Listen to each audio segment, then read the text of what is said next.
kasih space, berjalan. Ini dari tim Poteni dari Cina lebih berkembang di Indonesia.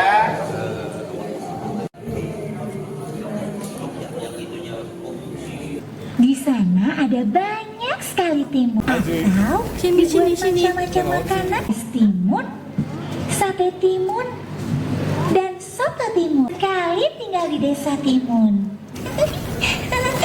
Wah, Gunung Mentari, bahagianya hatiku, indah sekali. Kalian tahu namanya desa apa? Ini adalah lini masa perkembangan wayang di Indonesia. Jadi wayang itu sudah ada di Indonesia sejak koordinasi dengan leluhur Pak, panggil Prof. Baru kemudian ada lagi tahun 8.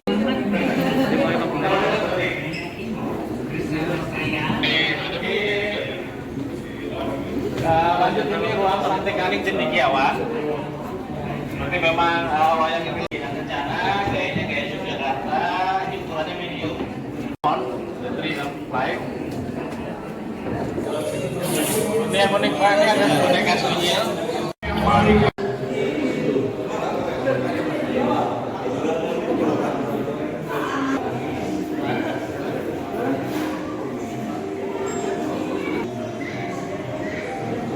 Flash lu masih nyala toh?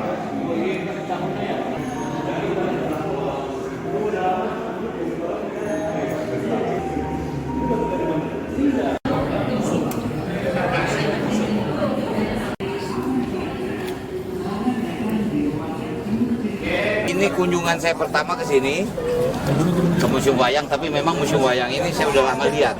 Lihatnya adalah bukan di sini, lihatnya melalui medsos. Maka itu saya bilang kalau saya memang ke Balai Kota, saya ingin sekali melihat Museum Wayang ini. Karena Museum Wayang ini kalau kita dengar Museum Wayang, pasti orientasi kita pasti akan kuno gitu, tradisional. Sementara di sini imersif ya, atraktif.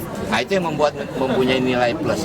Saya jujur agak surprise juga tadi. Saya tanyakan begitu saya masuk, udah berapa jumlah kunjungan hari ini? 100 lebih Pak, 200 lebih Pak. Ternyata kunjungan harian saja bisa 1.500. Itu luar biasa bagi saya. Nah sehingga jujur aja, dalam tanda kutip mereka juga kewalahan kadang-kadang di weekend. Nah itulah menandakan bahwa kita punya tempat studi tour yang memang wajib kita kunjungi.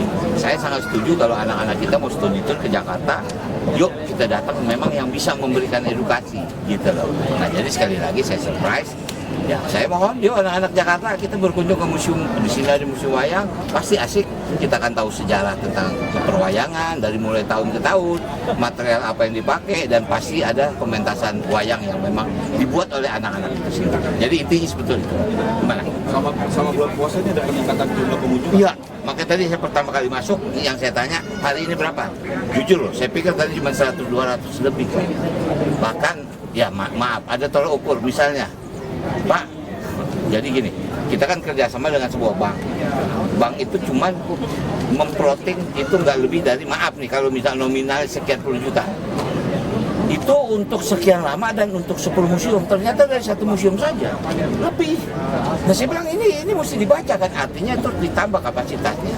Karena kan masuk sini kan pasti dengan sistem, dengan online lah istilahnya. Itu sebetulnya menjadi tolak ukur bahwa tempat kunjungan itu menjadi tempat yang menjadi favorit. Nah itu kalau disetting pasti lebih asik. Bang Rul, museum ini contoh Pasti, batik di Tanah Abang. pasti. Itulah salah satu tugas saya. Karena gini, Jakarta akan menuju kota global. Menjadi kota global ada persyaratan. Poin keempat dari persyaratan adalah kebudayaan.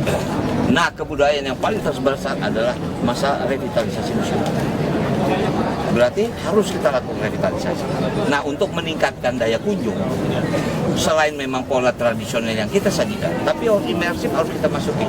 Karena itu sudah menjadi bagian anak-anak, supaya saya juga jujur, anak-anak PKL juga di sini saya tanya, SMK Pak? Ya saya minta maaf lah, mungkin orang dengar berkunjung ke museum, barangkali orang tua. Tapi anak-anak ada di sini. Tadi saya lihat sesaat mereka nonton wayang, mereka sudah hafal ceritanya. Itu buat saya surprise. Saya jujur, saya suka wayang tapi saya nggak tahu cerita. Ramayana itu jujur saya nonton ya, apalagi kalau dulu zaman sama Basuki kan. Yang terjemahin dia tuh, ini ceritanya apa mas, ngomongnya apa mas, gua nggak ngerti bahasa Jawa. Singkat kata, tentu kita revitalisasi semua museum yang ada di Jakarta.